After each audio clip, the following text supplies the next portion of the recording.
Welcome to the HCI family of podcasts. We're your source for personal, professional, and organizational growth and development.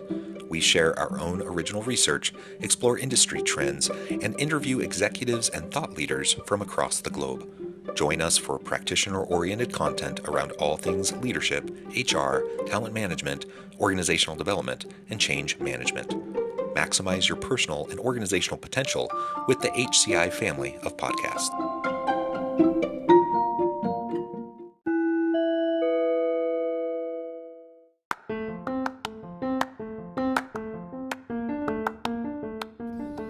Welcome to the podcast. In this podcast episode, I talk with Damien Filiatrault about choosing a distributed model and hiring remote and freelance workers within the modern world of work.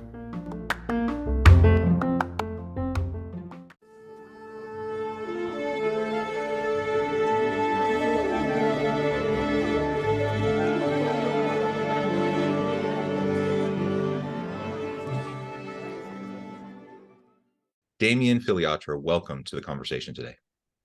Thanks, John. It's a pleasure to be with you. You're joining us from California. I'm south of Salt Lake City in Utah.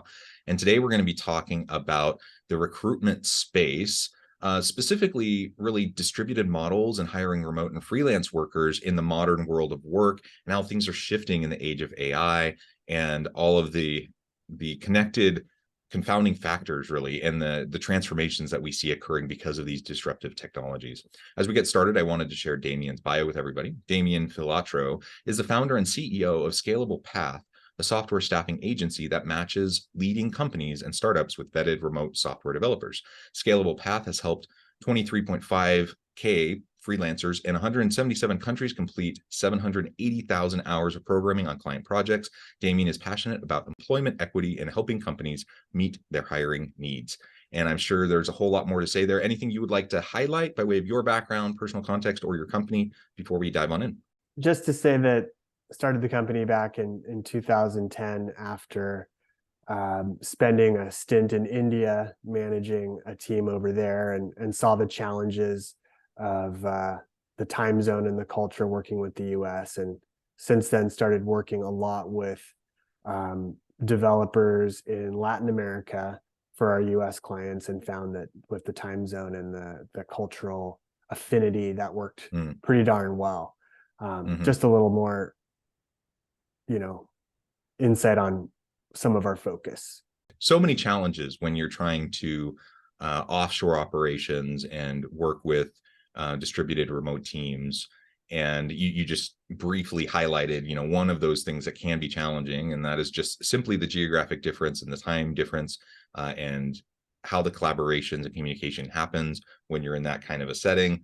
It's not like we can't overcome it, but it is an added layer of challenge. And so it's definitely something we need to think about. All right. So as we set the stage for the conversation today, maybe we can start with your kind of general assessment of where we're at in the modern world of work in relation to tech, because a lot has happened in the last year, particularly the last 8 to 10 months, especially around AI. I mean, just within the last couple of days, there's been some pretty major tech announcements and new AI offerings that have come out. I'm thinking of all the big announcements from Meta, Facebook yesterday, Mark Zuckerberg, lots of announcements around ChatGPT and Bard and some of the others just in the last week. These have lots of applications across a wide range of different disciplines and fields and different functions within a business. Within the recruiting world, though, I think it in particular has some really important value and some serious considerations that we have to keep in mind. So let's start there. If you can tell us a little bit about your current feelings around the current landscape.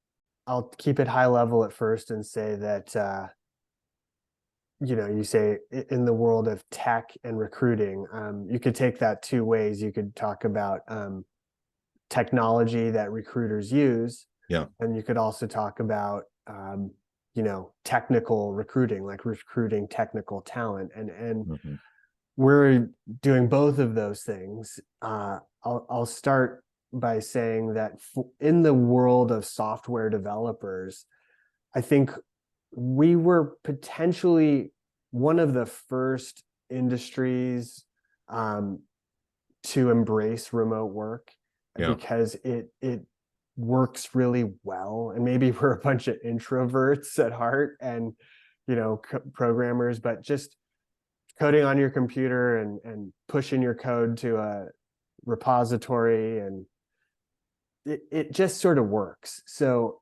I think even before COVID, we were all doing that. And so that's just one observation. You've seen it spread into other industries through COVID, and then other industries have started to pull back. Where it will stick is interesting. But one topic that we could go into, but I'll just make a comment on, is that there's always a balance as a company when you're hiring and you're considering working with a remote team, is what's going to make your workers happy, right? And there's a balance of power shifting there, where it's like some of the best workers out there really want to be remote. And if you're not going to offer that as a company, you may be missing out on that, not to mention the benefits to the planet and to people's lives. But so the remote, in my opinion, is here to stay for a lot of industries, and it's something that we're going to have to embrace. Now, going back to your other way you can interpret your question of like tech in recruiting,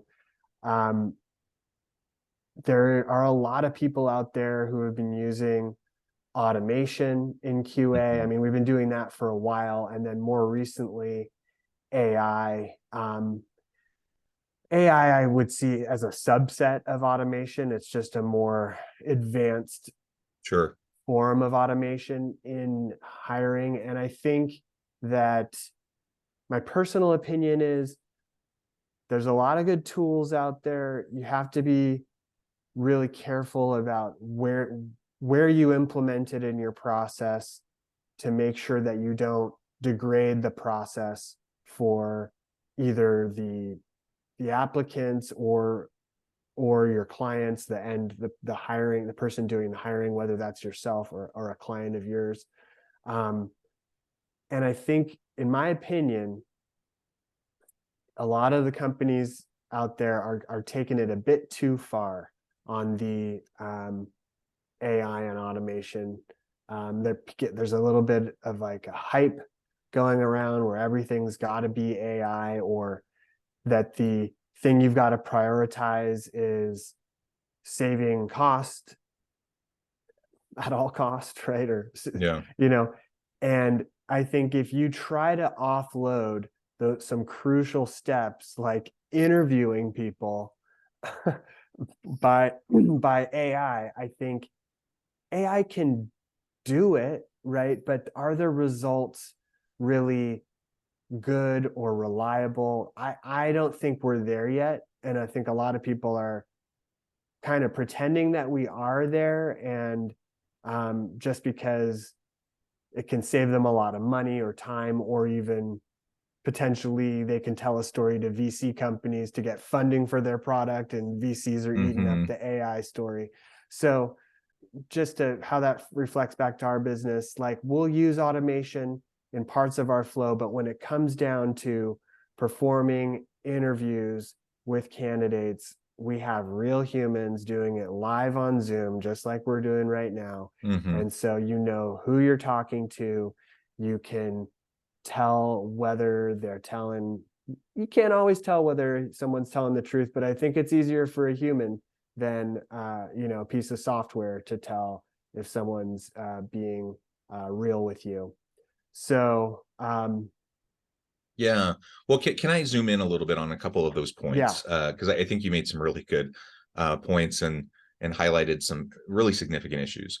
So one, simply the AI bandwagon effect.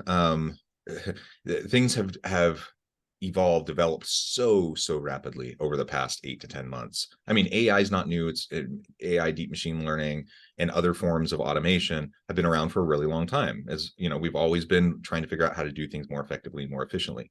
What's happened in the last 8 to 10 months is just the rapid usage of AI by the random company, right, and the random user, and the number of tools that are being released on a regular basis. So the primary platforms themselves, you have OpenAI and ChatGPT, for example, or you have Llama and Meta, and you have Bard and Google, and so on and so on and so on.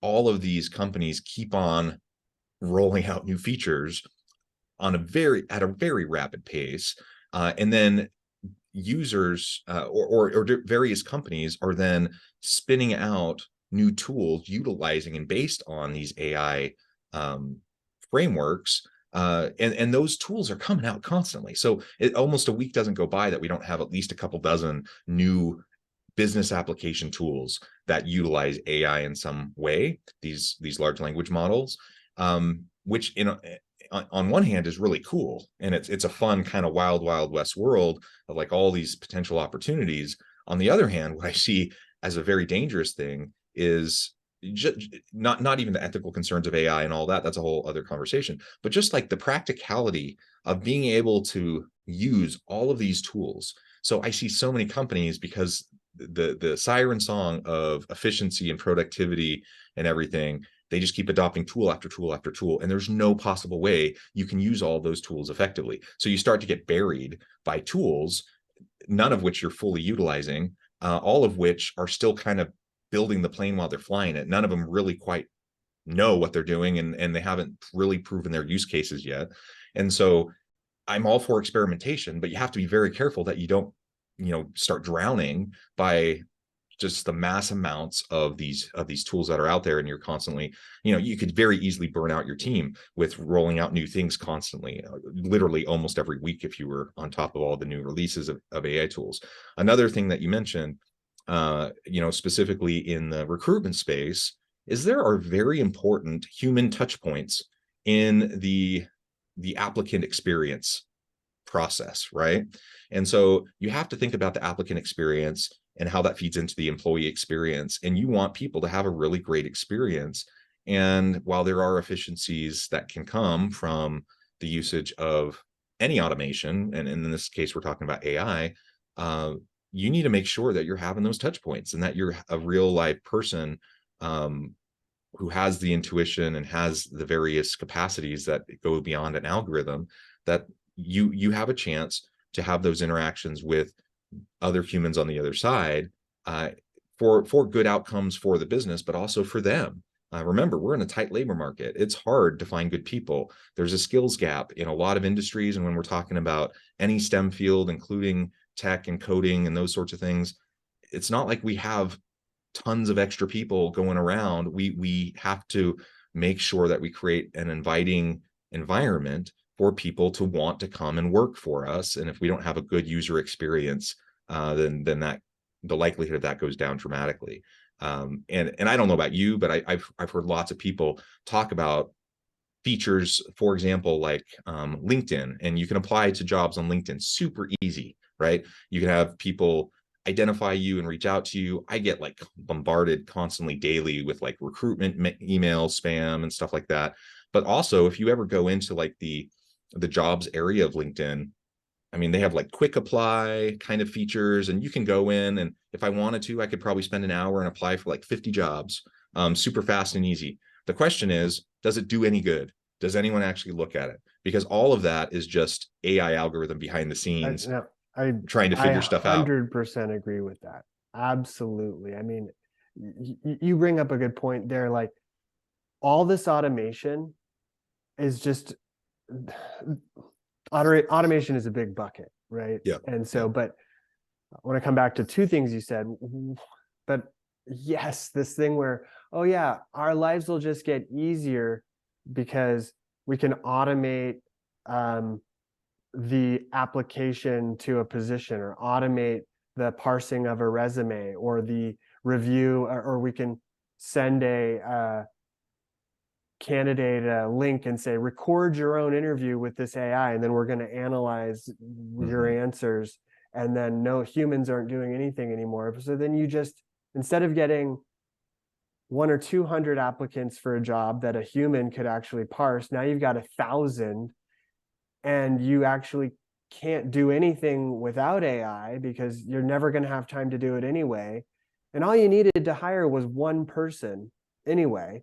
I mean, do you really need thousands of applicants necessarily? Like, so there are so many things to unpack in there too. I mean, like I can share a link with you, but digging into the area that I'm most kind of paying attention to is like, can AI actually like review someone's resume and like interview them and actually replace the human recruiter? And like, so far the tools they're just not showing it. And there's an example from an MIT podcast that I can share with you about this company that claimed that they could do it. And, you know, the applicant the MIT podcaster was testing it, and they answered all the questions in German, and then they like passed the interview that was supposed to be in English. It's just so silly. And a lot of these tools are also, you have to be so careful too, because as we know, like, you know, there's a big issue with you know, trying to not be biased or discriminate against different people. And a lot of these AI tools end up being worse than humans at stuff like that. And so when you leave things in the hands of these tools at this point in time, like, I'm not saying it could never happen, maybe if we get to some future level, but right now we are just not there. And you need to have humans to have good results, but also like you mentioned, like there's an experience that a client has or a candidate has when they talk to a human and they feel valued. You know, like if I'm a software developer and I've got a job and I'm trying to be lured away to work somewhere else, right? Am I going to spend time with a human who's actually saying, hey, I'm going to spend some of my real human time with you because I think you're interesting? Or am I going to spend an hour or two doing automated tests for a company that won't even take any of their time to talk to me, that may never even be reviewed by a human? So we could go on and on about that topic.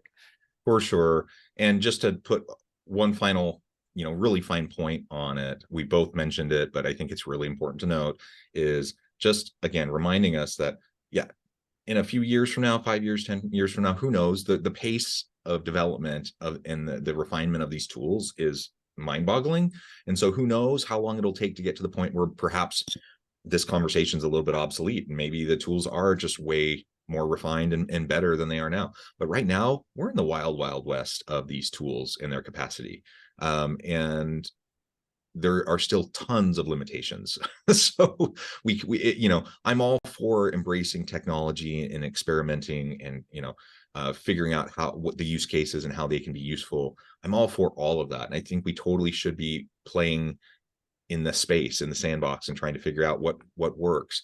But that's a different thing than just like wholesale adopting a new unproven technology and saying, this is our answer, this is going to fix everything for us, because it's just not true.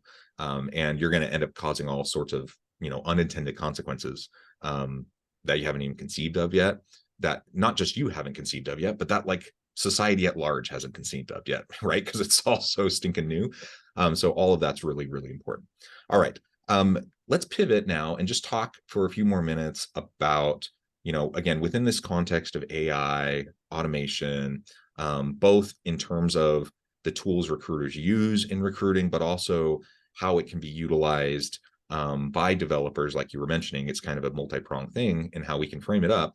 Let's now think about this in terms of distributed models of hiring remote and freelance workers, because as you aptly mentioned right on the outset, coding and a lot of tech types of positions actually have been very well suited for remote, hybrid, freelance distributed work for a long time. And that's only increased over time. And of course, the pandemic kind of thrust us into this new world of work where more and more companies are embracing remote models. I guess the question I have is, for anyone listening who's still wrestling with this, or maybe they're thinking, I want to do a back to the office mandate, as many CEOs are doing. What are kind of the pros and cons, and what do you see as the primary benefits of choosing a distributed model, especially when we're talking about hiring freelance developers? Yeah. Okay. Well, I'll definitely have a lot to say about the pros and cons of remote. Um, I mean, number one, first and foremost, most people like it. um, it's a big perk, unless you're certain type of individual, like you're in your 20s and you're looking for that sort of networking in real life and meeting people, or which is valid, right? There are certain, or you're just a very like gregarious person that you just Mhm. need that human, there's, I'm not saying that it's there aren't certain people that prefer it, or you're in a certain industry, like you're a doctor, you've gotta, telehealth is real too, but there's just certain things. You're in manufacturing, I don't know, you've Yeah. got to do Yeah. hands-on stuff. It's not going to work. But for a huge part of the workforce that has a family, or has an hour-long commute, Mhm. when you think about their ability to have work-life balance, their ability to save money on gas, to save time on their commute, to have the company save costs on not having to have an office. Mhm. When you think about the commuting impact on the environment, there are the pros, in my mind, on the whole, vastly outweigh the cons. And I think that if you've got a company that has different roles and different kind of people, that you should allow the people that their job role will work okay.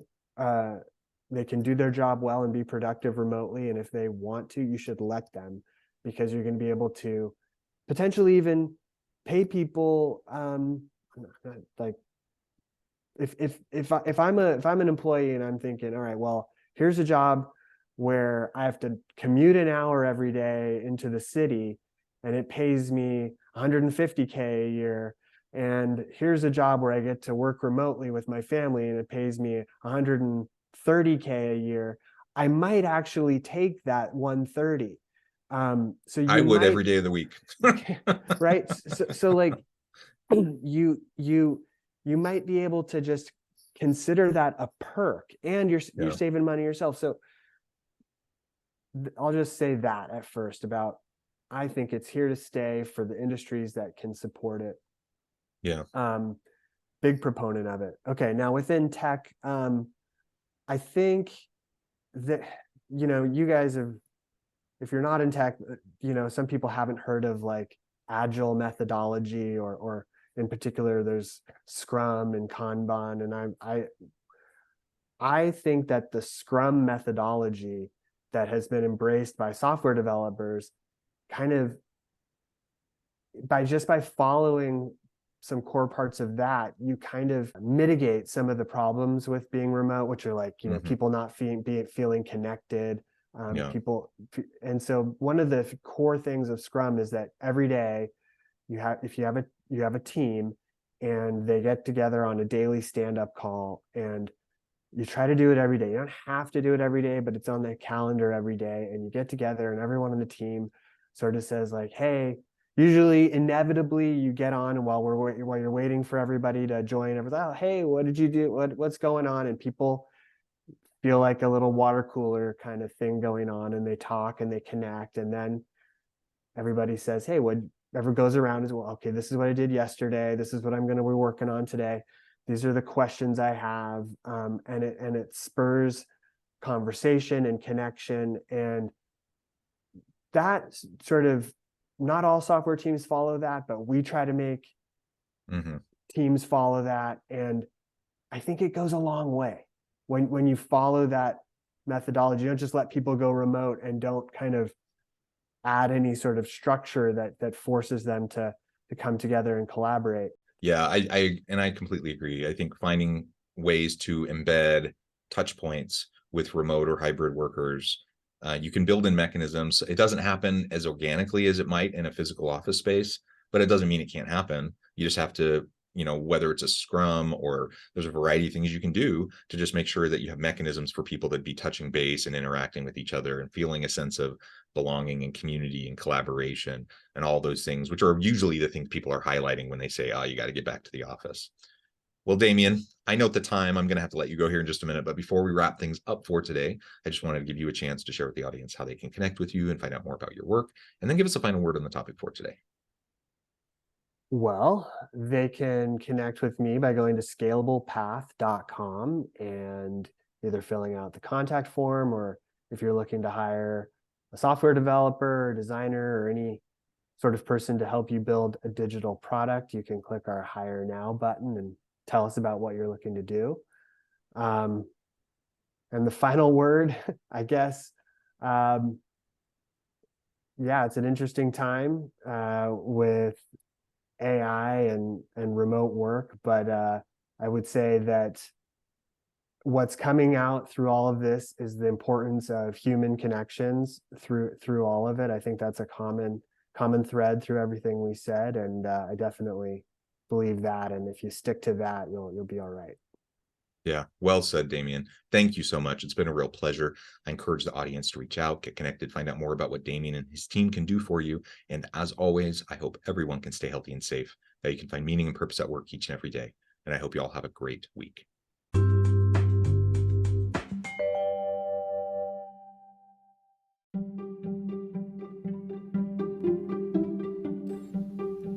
Thanks for joining us for this episode of the podcast. We hope you stay healthy and safe, and please join us again soon.